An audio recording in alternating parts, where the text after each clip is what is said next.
এই পর্বে আমরা শিখব কিভাবে গুণ করতে হয়। আমরা অনেকে গুণ পারি না, গুণ অঙ্ক পারি না। গুণ অঙ্কের জন্য যেটা মনে রাখতে হবে সেটা হচ্ছে নামতা।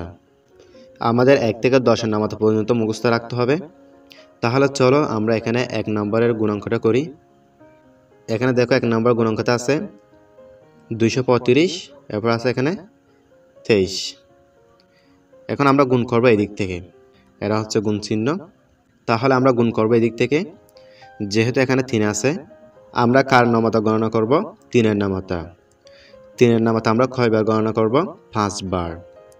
আমরা যদি 3-এর নামতা গণনা করি, 3 একে 3, 3 দুগুণ 6, 3 তারিখে 9, 3 4 12, 3 5 15। তাহলে 3 5 কত হচ্ছে? 15। 15তে আমরা কত নিব? আমরা 15টা লিখতে পারি এভাবে। 15তে আমরা এখানে 5টা নিব। এই 5টা আমরা এখানে বসাতে পারি।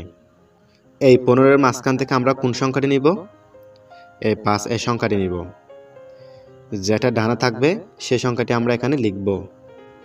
এরপর যেটি বামে থাকবে সেটি আমরা হাতে রেখে দেব, মানে অবশিষ্ট রেখে দেব। সেহেতু আমরা এখানে কত বসাইছি? 5 বসাইছি। তাহলে এখানে 5-এর কাজ শেষ। এরপর আমরা 3কে 3 দিয়ে গুণ করব। তাহলে আমাদের 3-এর নামতা গণনা করতে হবে। 3 একে 3, 3 দুগুণ 6, 3 তারিখে 9।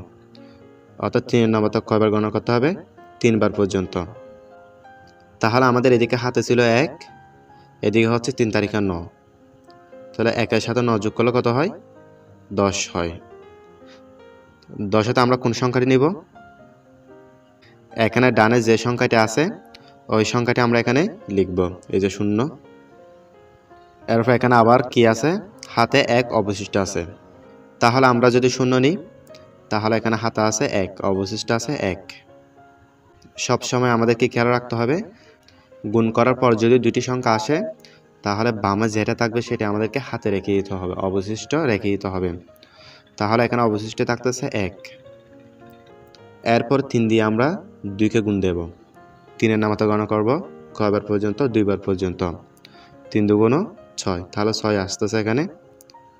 তাহলে 6 আসতেছে এখানে। এখানে হাতে ছিল 1, 6-এর সাথে 1 যোগ করলে কত হয়? 7। সেহেতু আমরা এখানে কত বসাইছি? 7 বসাইছি। এখানে 3-এর কাজ শেষ। এরপর আমরা 2-এর কাজ শুরু করব। এখানে 2-এর সাথে 5 গুণ হবে। কার নামতা গণনা করব আমরা এখানে? 2-এর নামতা। কয়বার গণনা করব? কত পর্যন্ত গণনা করব? 5 পর্যন্ত। 2 একে 2, 2 দুগুণ 4, 3 দুগুণ 6, 4 দুগুণ 8, 5 দুগুণ 10।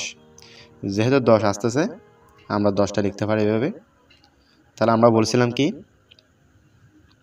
ডানে যে সংখ্যাটি থাকবে ওই সংখ্যাটি আমরা এখানে লিখব। বামে যেটি থাকবে সেটি আমরা হাতে রেখে দেব, অর্থাৎ অবশিষ্ট রেখে দেব। তাহলে আমরা কত লিখতে পারি? এখানে 0 লিখতে পারি। এরপর দেখো এখানে 2 দিয়ে আমরা 3কে গুণ করব। 2 একে 2, 2 দুগুণ 4, 3 দুগুণ 6। তাহলে কত আসতেছে এখানে? 3 দুগুণ 6। এই 6টি একের সাথে যোগ হবে। যোগ করলে কত আসতেছে এখানে? 7 আসতেছে। সেহেতু আমরা এখানে কত লিখব? 7 লিখব। এরপর 2 দ্বারা আমরা 2কে গুণ করব। গুণ করলে কত আসতেছে? 2 দুগুণ 4, 2 একে 2, 2 দুগুণ 4। এই 4টি আমরা এখানে বসাবো। এরপর আমাদের যে কাজটি করতে হবে এবার, যেহেতু আমাদের গুণ শেষ, সেহেতু আমাদেরকে কী করতে হবে? যোগ করতে হবে এবার। আরেকটা কথা হচ্ছে যে আমরা এখানে গুণ চিহ্ন দিয়েছি, দেখো এই গুণ চিহ্নটি দিতে হবে কখন? যেহেতু এখানে 3-এর কাজ শেষ, সেহেতু আমরা এখানে গুণ চিহ্নটা দিছি। এটা তোমরা খেয়াল রাখবা। অর্থাৎ এটা মানে হচ্ছে যে এখানে প্রথম অঙ্কের কাজ শেষ। এবার আমরা যোগ করব। যেহেতু 5-এর নিচে কোনো সংখ্যা নেই, সেহেতু 5 বসে যাবে। 0-এর সাথে 0 যোগ করলে 0 হয়। 7-এর সাথে 7 যোগ করলে কত হয়?